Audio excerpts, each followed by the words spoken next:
Tyler, we're going to talk about risky business today. Risky business. Let's talk And I about it. don't mean the movie. I mean Oh, taking yeah. risks in Good business. movie. It was a good movie though. I know it's a really old movie now though, so you Yeah. know. Good Oh point. well. Yeah. Well, we talk about business risks all the time. We Yes. analyze business decisions that we're going to make, Hmm. service lines to go after, team members to hire, and all of that is kind of scary. Yeah. It's risky. Why do you think it's important to take your risks when you're growing a business or a team? This is great. This is a great topic because it's really comfortable because I'm pretty comfortable taking risks and living on the edge a little bit, but it's also really uncomfortable because usually when you take those risks, it causes a little uncomfort. So I love the topic. Importance of taking risks as a business. It's interesting because I don't necessarily always look at them as risks. They're pretty calculated usually. There's a lot of work that goes into, a certain direction you might take, or a person you might hire, or a service you might launch, or a business you might acquire, or whatever. So it doesn't always cross my mind as being really risky. I would say that what's really important as a business is to constantly be moving forward. I kind of look at it more of you're either moving backwards or forward. There isn't really a middle Mhm. ground. And so you can take tons of relational advice from that and all sorts of things. But reality is that it's true. Like you're either moving forward and you're taking ground and you're achieving new things and conquering new challenges, or you're kind of stale and falling backwards. And so I think in most businesses, there is a level of risk that's required to be able to kind of take on some of those new challenges or start moving forward in whatever that looks like for each person's individual business. This might be a little bit of a tangent, Hmm. but what you're saying reminds me of something you said a while ago when one of your kids got injured in sports. And you're like, you Uh-oh. know what? If you're going to raise an active family and you're going to be busy doing things, things are going to happen and you're going to take Yeah. risks. Yeah. But the benefits of that far outweigh any of the negatives that would come along with, a little injury in a sport or what have you. Like you need to keep doing it, you need to keep Yeah. growing. And I like what you just said. I'm like, that is basically exactly what you said before.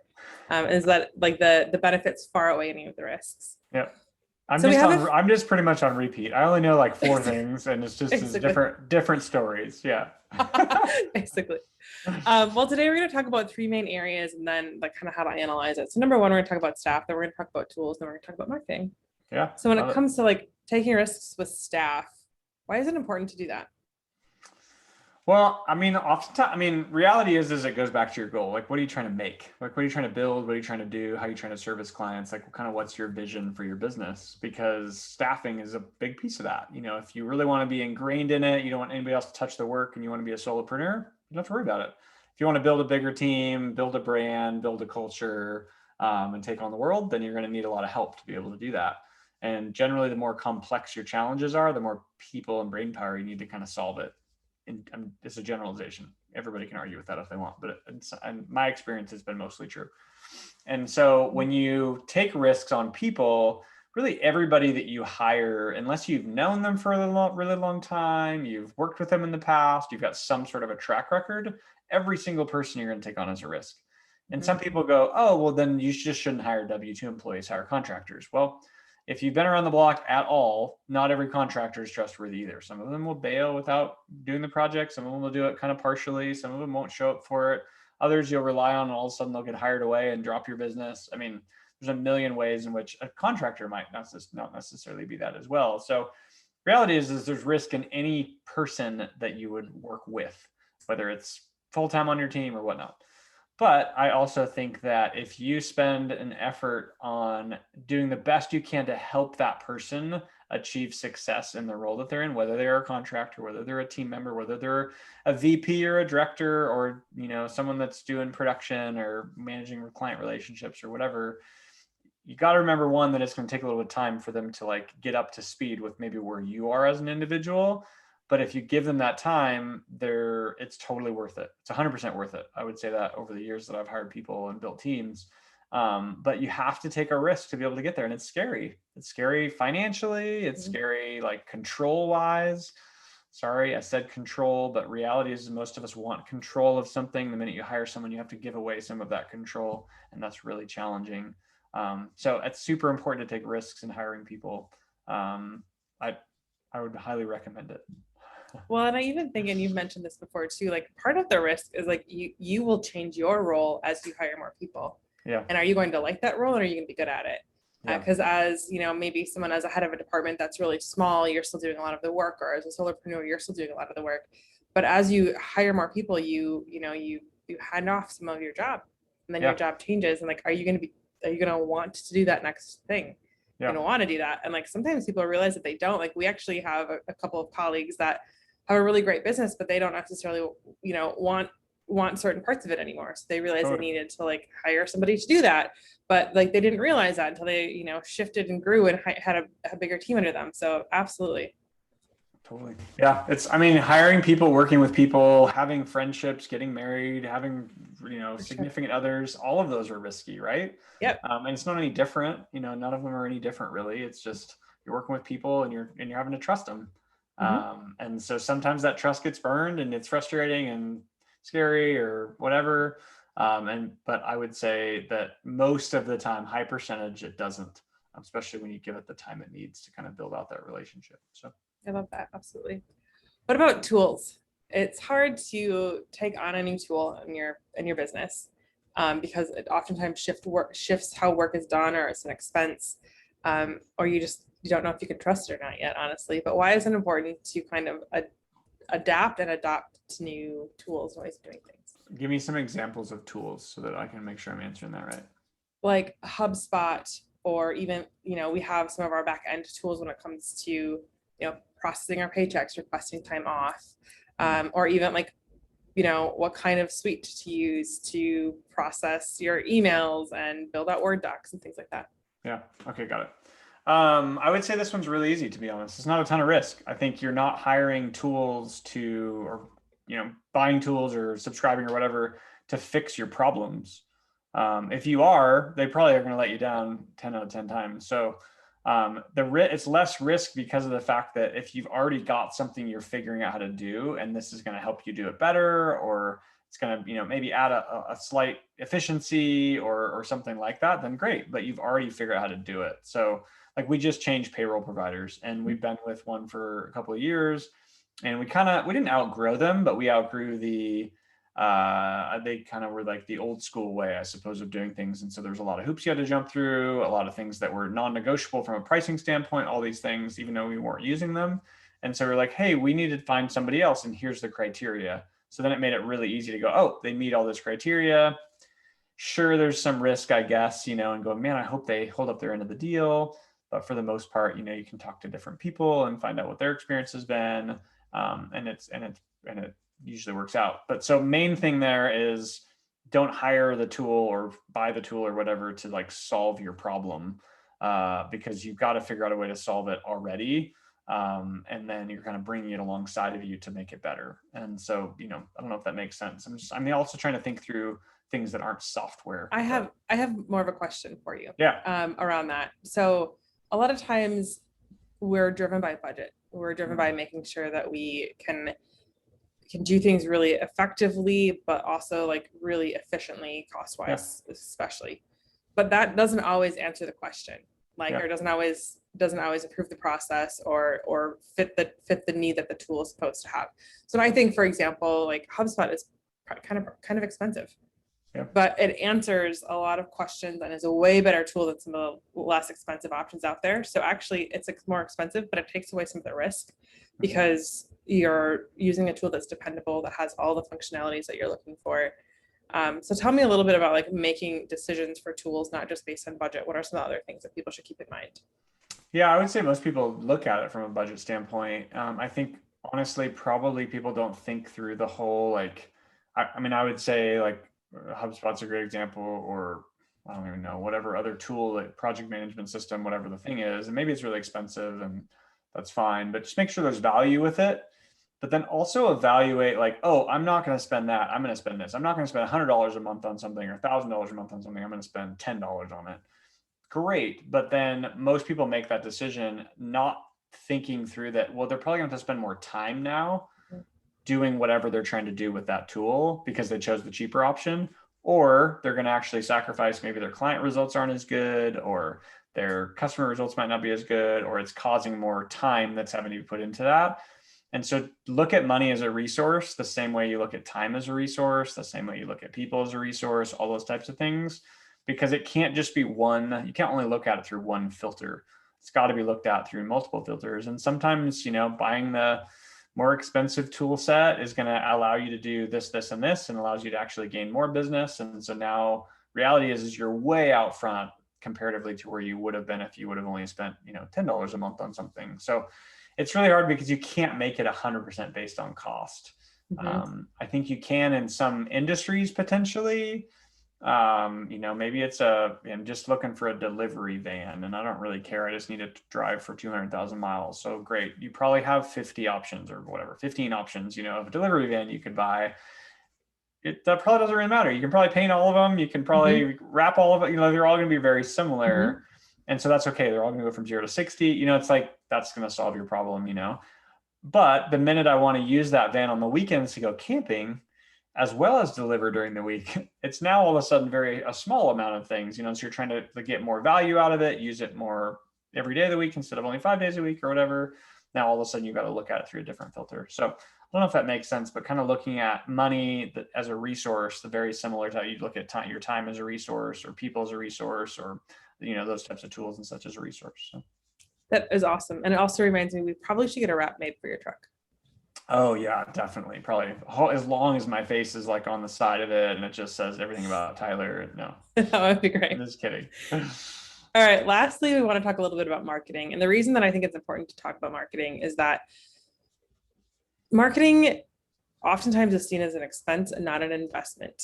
And people are used to doing things the way they've always done it. So we always get leads as referrals. We always have it this way.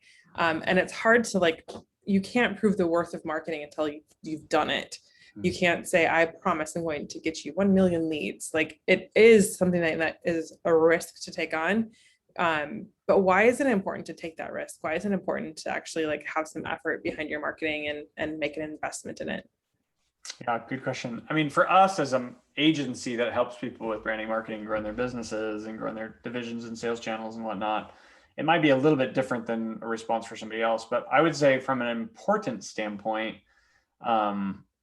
if it's hard because, so this is something that's been funny because I've talked to my kids about this for a long time. And Amanda, I think I shared this example with you a while ago, but you don't necessarily want to be the first in with your kids. I don't necessarily want to buy them the phone the first or let them go on this adventure first or whatever, but I definitely don't want to be the last because we all know what it's like to live as the last person in these types of things. And so I'd say it's very similar with marketing. There are some brands that are going to push and be the first ones out there in whatever new campaign, channel, medium, they're going to be the first ones out there. And that's going to be great. That they're either going to have success because that whole thing is successful, or they're going to crash and fail because it falls apart. And that's okay. But you definitely don't want to be the last. And so I would say that probably in general, most people should be kind of in that first third. Again, not the first, not the last, but something in that first third and kind of pushing the envelope a little bit. And part of that's because marketing in general falls apart. Meaning it doesn't the same channel that worked now or that works now probably won't work in 2024. The principles might, but the same channel might. And so you've got to figure out a way to not be the last one to the party. And then all of a sudden the party ends and everyone goes home. Well, that's not going to be very efficient with your dollars because you're not then learning as you're kind of rolling it out.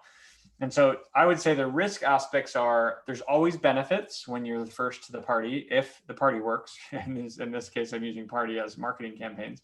But you're going to be able to benefit from it if that campaign, that medium, that way of delivering your marketing message or amplifying it is successful. You'll get to benefit from that, but then you'll also get to learn and be better at it over time.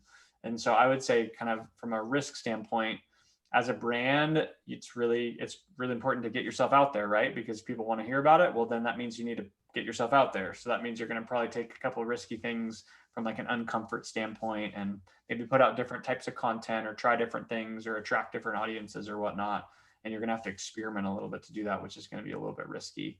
And a lot of it's just risky because you're not quite sure exactly what the outcome is going to be. It's not a for sure 100% you're going to, win this thing.